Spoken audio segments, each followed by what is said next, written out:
I'm Nelson Aspen. You're back in my apartment, rediscovering another legend of daytime, and today it's my pal Louise Shaffer. Louise, it's been, I think it's been a quarter century since Has it been that long? It's something, it's close to that. Something crazy. Yeah. Louise started in daytime. She was doing parts on Edge of Night, even one of my cult favorites, All That Glitters. Oh, and then God. she really hit her stride, winning an Emmy as Ray Cummings on Ryan's Hope. That's a legendary thing. Louise, what road led you to Ryan's Hope and Ryan's Bar? Oh, Ryan's Hope. Actually, it was Ray Woodard.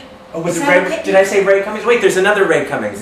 That was Linda Dano's character. I guess it was. But you know what? Maybe Ray is you like were a famous strangely related. Cummings, We've always liked Woodard. each other when we meet each other in the street. Wrong Ray. Nick, there you go. Okay. Okay. Anyway, Ryan's Hope. what brought me to Ryan's Hope? Well, actually, it was Claire Levine. Another legend. Yeah, another legend. She and Paul had been the writers on a show called, oh Lord, I can't remember it now. Where the Heart Is.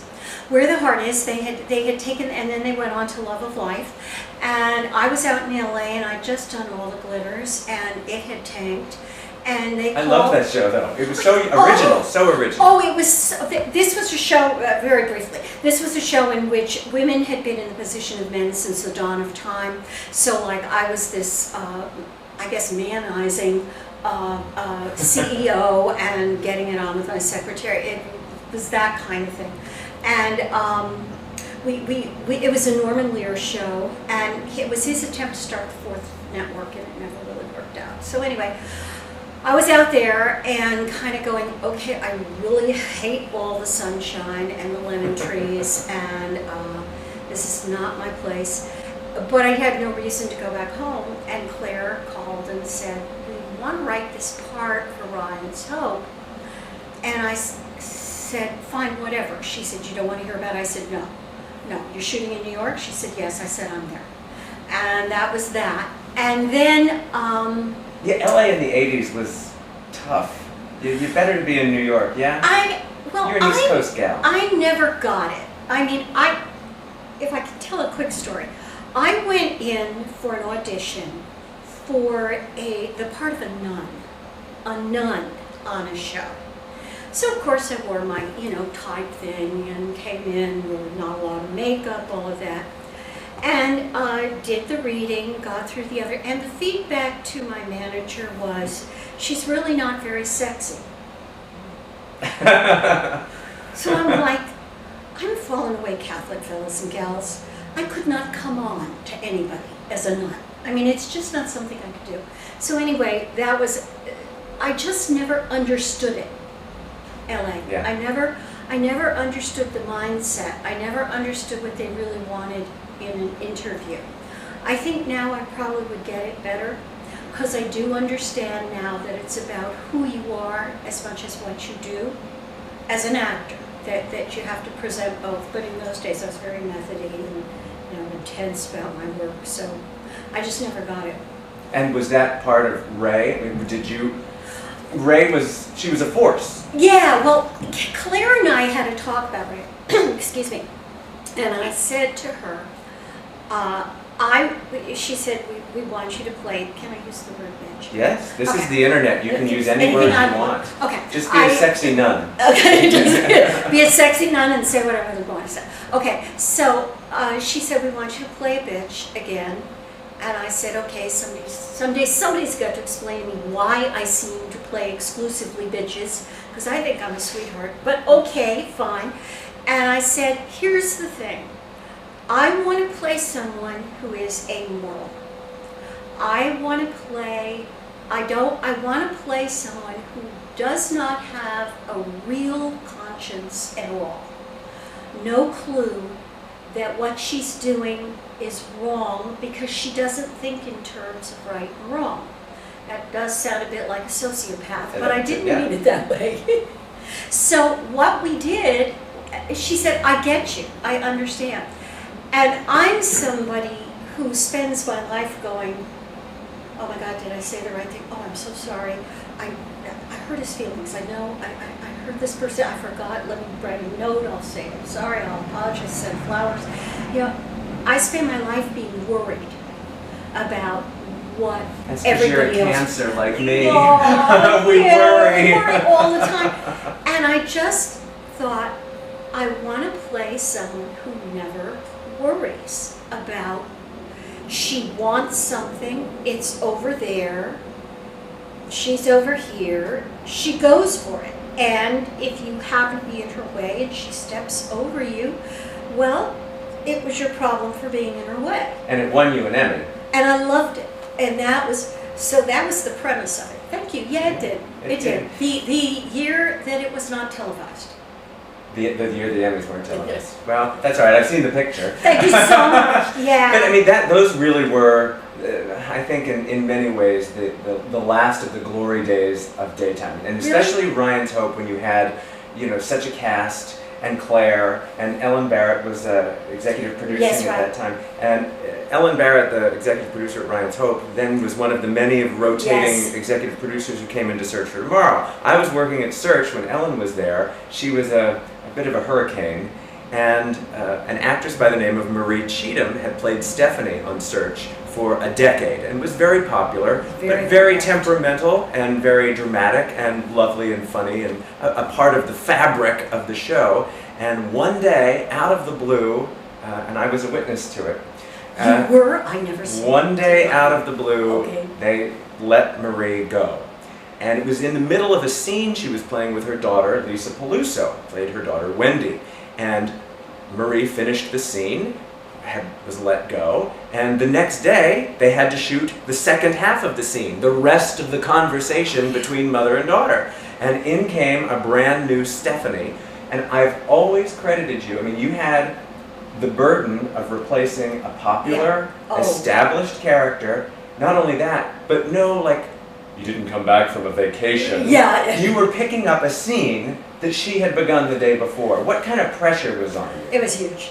That was huge. And I knew there had been a problem with Marie. I did not know what that problem had been. I got the phone call. I think I got the phone call literally the night before I went in.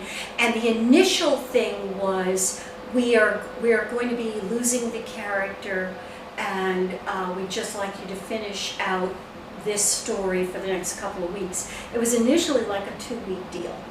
Because you stayed there for several months. And then they said no, they wanted to continue on after the 2 weeks. They said, how would you like to actually start playing Stephanie? And I said, oh, thank you, yes. How was it? Yeah, I came up in live television, believe it or not. And so I kind of like it when everything's against you. I really do. There's a part of me that sort of, because you can't think. I mean, you don't have time to worry. You don't have time to second guess yourself. You just kind of step in and go for it because you've got to. And I think so that was it. Yeah. Well, the show was in such dire straits at that time, and everybody looking for a solution to save it.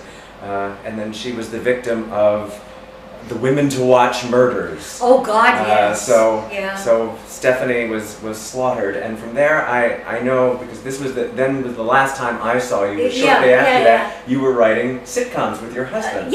Roger and and you typed I them did. for us. This was before the internet, and I could actually type 100. That was back before you even did Skype dating. I could still type. Oh, you were so. It was so great. Yeah, you typed for us. It was, we had 2 or 3 sitcoms that we were pitching all over Los Angeles. And we would get this sort of thing, like you'd come in with this very sensitive thing about a group of friends, and they had a cart and they were selling stuff off the street. And they take you in and show you Sonny Grasso's next cop show and say, can you do this? And you'd kind of go, no, because if, I write sensitive things about old friends and that kind of stuff. Yeah, it was an interesting time, but yeah, you typed that stuff. Because in those days... Nimble Fingers Nelson. Yeah, there you go. They used to call and I couldn't even type. I wanted to be a writer, but I had to do it in longhand, so you typed it. So then your soap days came to an end at that point. the writing we'll talk about in a minute, but what were you doing as far as acting goes? Were you doing episodic work, guest starring work? I went out, that was when, after Surge, that's when I went out to LA, and for the second time. I had done the Norman thing, and I came back, and my husband said, look, he said, you know, to be truly honest, why not? It was kind of late in the game, but let's give it a couple of years. Let's just see if we can rev up something for both of us out in LA. We kind of saw ourselves as being out there on spec for a couple of years. I did 3 or 4 things, but I always kind of loved writing, and the handwriting was kind of on the wall at that point. It's interesting. I think women in particular, and maybe not as much today, but in my day very definitely, women go through a period where if they don't have a job, it's going to be very hard to get one. And then later, you can go back and you're now really solidly a character actress. There's no discussion about the possibility of still playing the leading lady. And if you've got the chops, you can do it. But I think there's about a 10, 15 year period there where you really struggle hard. And I love acting, but I'm not struggling. So I just started writing. So you're not acting then? You're not doing anything? Are you pursuing it at all? I'm not, but okay, I'm thinking of getting back into it. We've been doing some talking. Well, that's the thing. You never run out of time to be an actor. It's not. Yeah, it's yeah, not like you're a decathlon participant. Yeah, you know? right. And my agent. It's a long story, but my literary agent has moved over to William Morris. There's a lot of people over there. It's a very different world now. And again, I'm definitely a character actress now. So in addition to the writing of the books, which is what I will always do and always want to do. There's other stuff that I'm looking at. Oh, good. And one has actually slipped onto my couch here. This is your latest Looking for a Love Story. Yes. And is this number 3? No. This is number... I was looking on the website and I saw the cover. So how many? 5. 5. Yeah. Okay. And tell me about your writing. What are you known for? What is your genre? Women's commercial fiction. That's my genre. I do...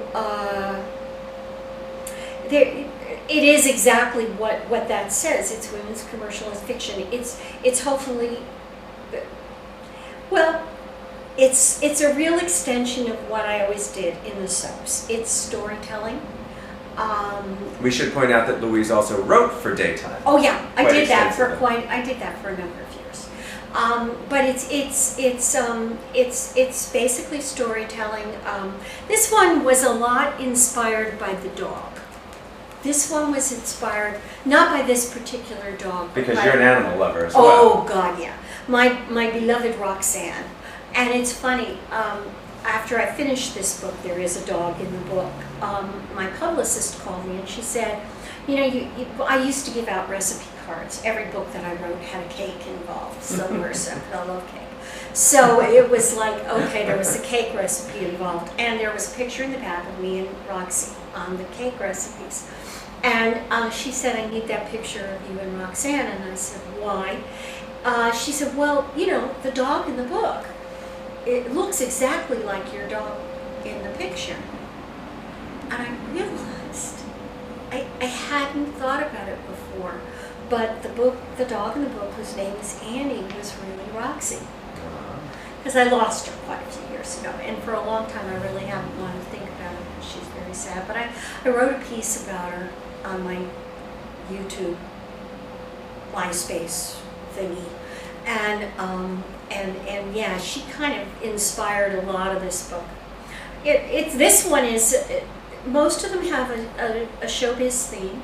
I was going to ask if Daytime fans would find these particularly interesting. Yeah, they really would. Do they have a soapy element to them? Oh, sure. Well, one of them really does. The third one I wrote, Family Acts, one of the leading characters in that is a soap writer.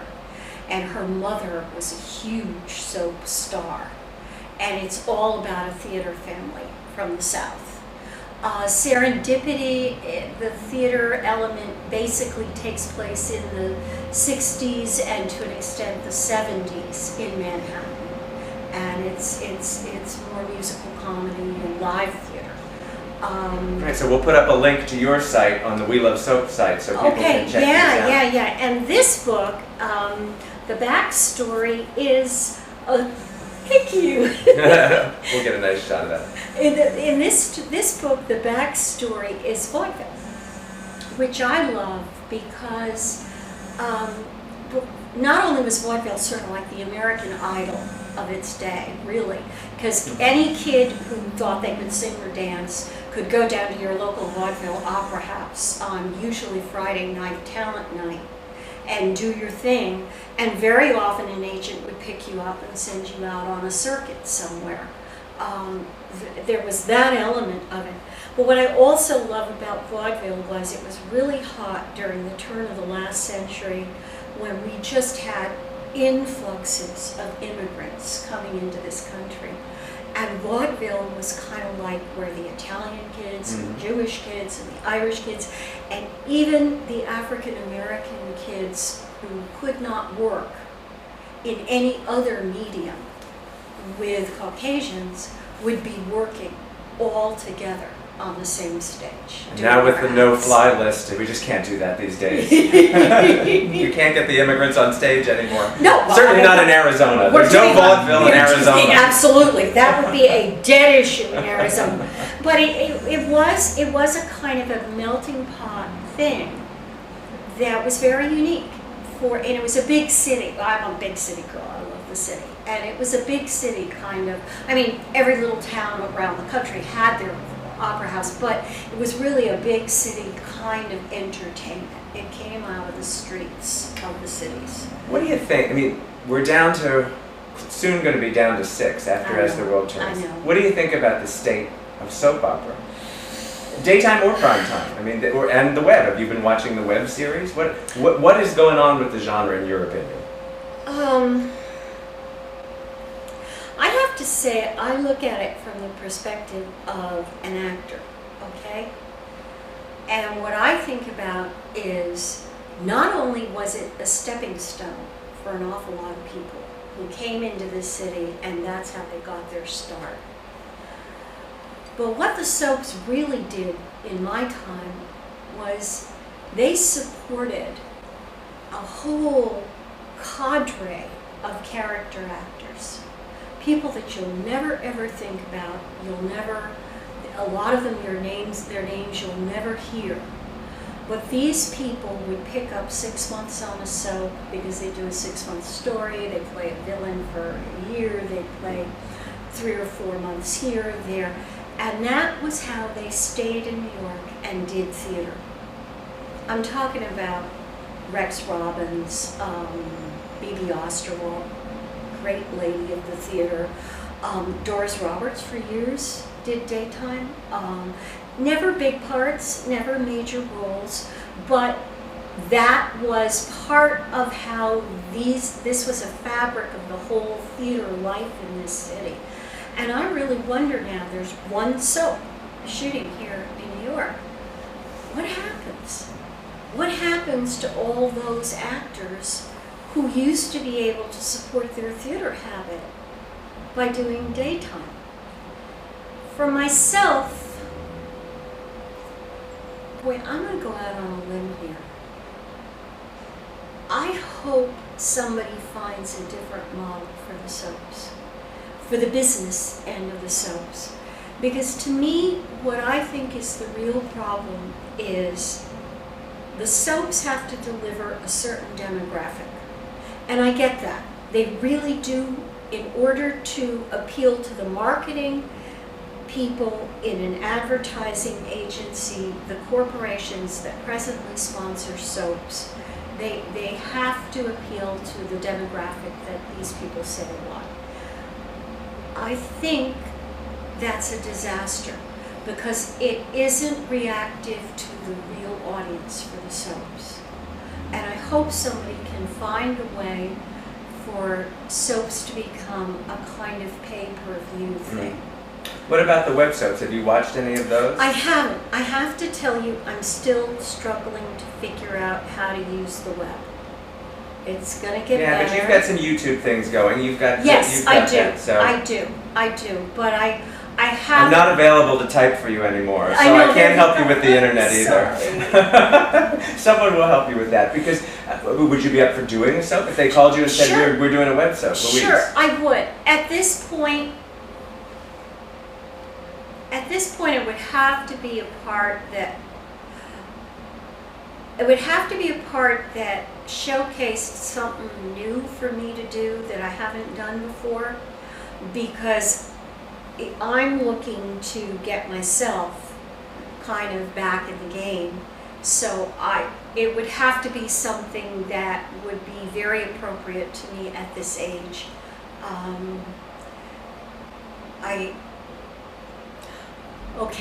might as well. I am one of the ones that has said I will never have any of what I refer to as knee surgery. I love this. This is a wonderful story. Tell about the knee surgery. Knee surgery is when an actress of a certain age announces through her publicist that she will be off the show for 6 weeks because she's getting that tricky knee taken care of, and she comes back 6 weeks later looking so refreshed. Yeah. And I have made the decision, and by the way, I think it's fine if other people wish to have knee surgery. I just think that if you're a woman of a certain age, you ought to fess up and say you've had it done, and not make everybody feel like you did it through Pilates and nutrition, because that makes us all feel lousy about ourselves, and I don't think that's fair. But anyway, I am never going to be doing that personally, which I'm hoping puts me in the competitive position of being one of the very few actresses my age who look my age, and therefore could play 20 years older than I am. So if I were to do another show, plus on a more serious level, not just a marketing level, I don't want to do what I've done before. I mean, why would I want to do that?